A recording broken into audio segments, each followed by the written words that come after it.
আসসালামু আলাইকুম রহমতুল্লাহ বারাকাত। আজকে যে আমি কথাগুলো বলতেছি হয়তোবা অনেকজনের কাছে খারাপ লাগতে পারে। আমার কথাগুলো আগে বুঝবেন। দেখেন, এই 40-41 দিন যুদ্ধ করলো ইরান, যুক্তরাষ্ট্র এবং ইসরায়েল। কাদের বিরুদ্ধে? মুসলমানের বিরুদ্ধে। আজকে দেখেন, আমাদের মুন্সি মাওলানারা তারা এইটা করলে সওয়াব হবে, ওইটা করলে সওয়াব হবে, এটা করলে এটা হবে, এটা করলে ওইটা হবে। হুম, মানি এটা হবে। কিন্তু আরেকটা জিনিস বুঝতে হবে আমাদেরকে, যে ইহুদি খ্রিস্টানরা মুসলমান ধ্বংস করার জন্য তারা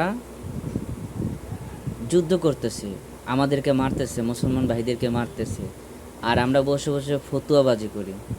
আচ্ছা বলেন তো, যদি অস্তিত্বই না থাকে তাহলে ফতুয়া দিয়ে কি করব? সাপোজ আমি একটা জিনিস বোঝাই, যেরকম ধরেন আমি একটা কাজ শিখছি, এখন যদি আমার হাত না থাকে আমি কাজ করব কিভাবে? বলতে পারেন যে এই ফতুয়াবাজি না করে ইসলামটাকে কিভাবে টিকিয়ে রাখা যায়, কিভাবে মুসলমানের অস্তিত্ব টিকানো রাখা যায়। দেখেন, আল্লাহ রসুল সাল্লাহ সাল্লাম বলেছেন যে ইহুদিরা জায়গায় জায়গায় নির্যাতন হবে। আজকে দেখেন, তারা এমন একটা কাজ করতেছে যে রাসূল সাল্লাল্লাহু আলাইহি সাল্লাম এবং আল্লাহর সাথে তারা যুদ্ধ করতেছে। যেরকম ওরা কি করতেছে, আল্লাহ বলছেন যে ওদের কোনো মানে কোনো আশ্রয় থাকবো না, এই রিফিউজিকে মতন থাকবো, যেরকম জায়গায় জায়গায় জায়গায় জায়গায় ওরা থাকবো। আজকে তারা দেখেন, এই যে ইসরায়েল দেশ রাষ্ট্র বানাইতেছে এবং বানাইছে, তার মানে কি ওরা আল্লাহর বিরুদ্ধে যুদ্ধ করতেছে, যে দেখো তুমি না করছো, আমরা দেশ বানাইছি, ইসরায়েল বানাইছি। আবার তুমি মানুষ হত্যা নিষেধ করছো, দেখো আমরা মানুষ হত্যা করতেছি, এবং কি শেষ নবীর উম্মত যারা মুসলমান তাদেরকে আমরা ধ্বংস করতেছি। আর আমাদের যারা ইমাম, যারা নবীর ওয়ারিস দাবি করে, তারা বৈশা বৈশা ফতুয়াবাজি করে। লজ্জা লাগে আমার কাছে।